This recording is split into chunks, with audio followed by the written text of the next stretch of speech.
യേശു വീണ്ടും വഞ്ചിയിൽ മറുകരയെത്തിയപ്പോൾ ഒരു വലിയ ജനക്കൂട്ടം അവനു ചുറ്റും കൂടി. അവൻ കടൽ തീരത്ത് നിൽക്കുകയായിരുന്നു. അപ്പോൾ സിനഗോഗ് അധികാരികളിൽ ഒരുവനായ ജായിറോസ് അവിടെ വന്നു.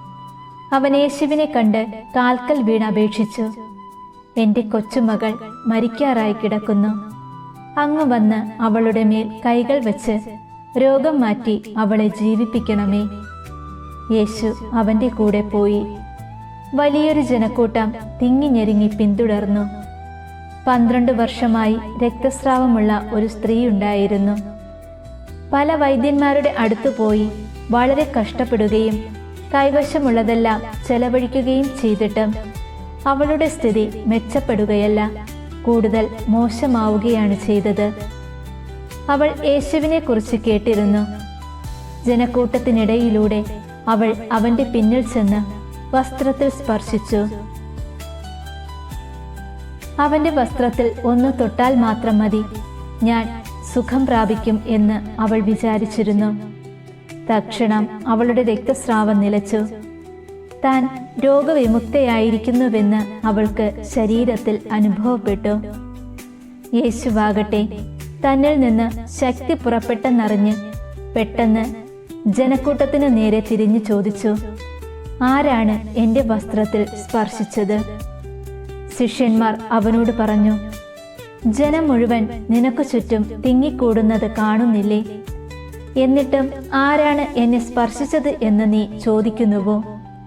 ആരാണ് അത് ചെയ്തതെന്നറിയാൻ അവൻ ചുറ്റും നോക്കി.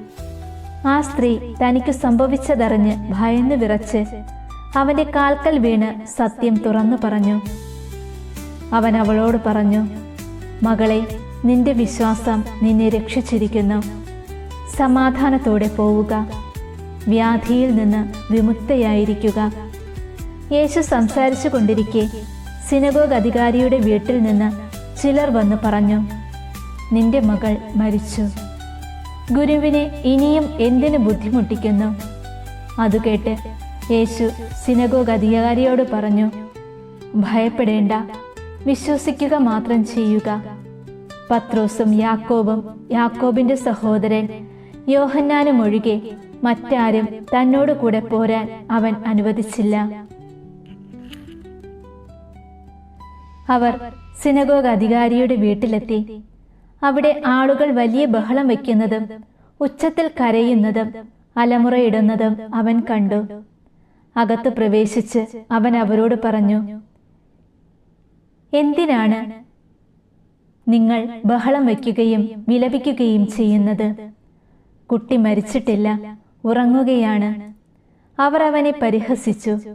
അവനാകട്ടെ അവരെ എല്ലാവരെയും പുറത്താക്കി. അനന്തരം പെൺകുട്ടിയുടെ മാതാപിതാക്കന്മാരെയും തൻ്റെ കൂടെയുണ്ടായിരുന്നവരെയും കൂട്ടിക്കൊണ്ട് അവളെ കിടത്തിയിരുന്നിടത്തേക്ക് അവൻ ചെന്നു. അവൻ അവളുടെ കൈക്ക് പിടിച്ചുകൊണ്ട്, "ബാലികെ, എഴുന്നേൽക്കൂ" എന്നർത്ഥമുള്ള തലീത്താക്കും എന്ന് പറഞ്ഞു. തക്ഷണം ബാലിക എഴുന്നേറ്റ് നടന്നു. അവൾക്ക് 12 വയസ്സ് പ്രായമുണ്ടായിരുന്നു. അവർ അത്യന്തം വിസ്മയിച്ചു. ആരും ഈ വിവരം അറിയരുത് എന്ന് യേശു അവർക്ക് കർശനമായ ആജ്ഞ നൽകി. അവൾക്ക് ഭക്ഷണം കൊടുക്കാൻ അവൻ നിർദ്ദേശിച്ചു.